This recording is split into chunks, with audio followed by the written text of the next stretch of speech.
अरुण आणि त्याची बायको एका कार्यक्रम साजरा करून घरी चालले होते.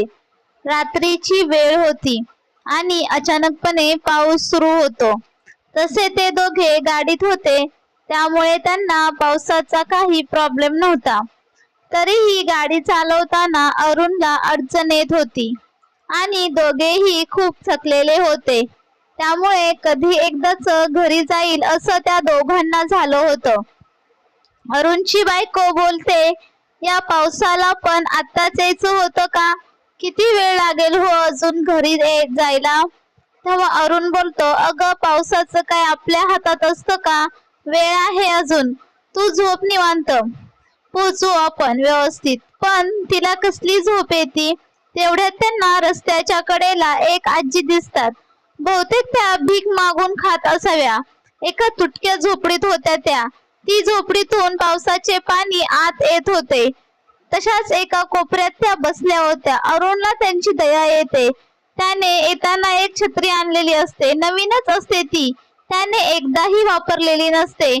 तो ती छत्री त्या आजीला देतो. तेवढ्यात त्याची बायको बोलते, अहो हे काय करताय?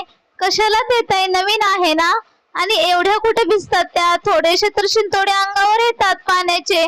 कशाला देताय? उगाच राहू द्या, चला आपलं लवकर घरी.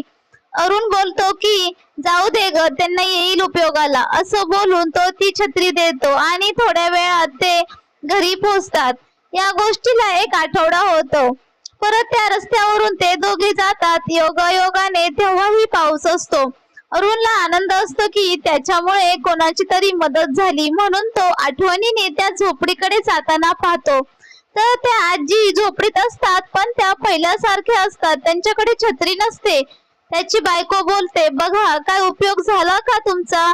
छत्री देऊन विकून टाकली असेल आजीने आणि परत कोणीतरी मदत करील याची वाट पाहत बसल्या वाटतं आजी. काय खरं नसतं या गरीब लोकांचं. अरुणकडे बघून हसते व बोलते, करा अजून मदत. अरुण बोलतो, काय केली छत्री आजी? त्या आजी बोलतात, बाळा काल एक छोटी मुलगी भिजत चालली होती. लहान होती रे ती, पावसात भिजून आजारी पडली असती म्हणून दिली तिला छत्री. आणि मला काय रे सवय झाली, आणि पाऊस काय रोज असतो का? मला वाटलं माझ्यापेक्षा जास्त गरज त्या मुलीला आहे म्हणून मी दिली.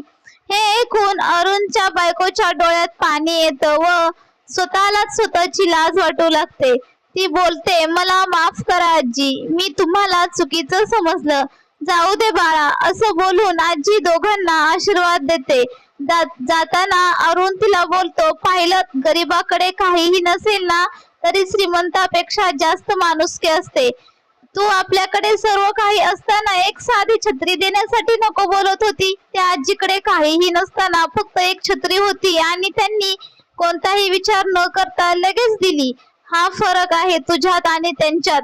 हे ऐकून त्याच्या बायकोला आणखीनच वाईट वाटतं व ती वचन देते की इथून पुढे काहीही माहित नसताना कधीही कोणत्या गरीबाचा अपमान करणार नाही.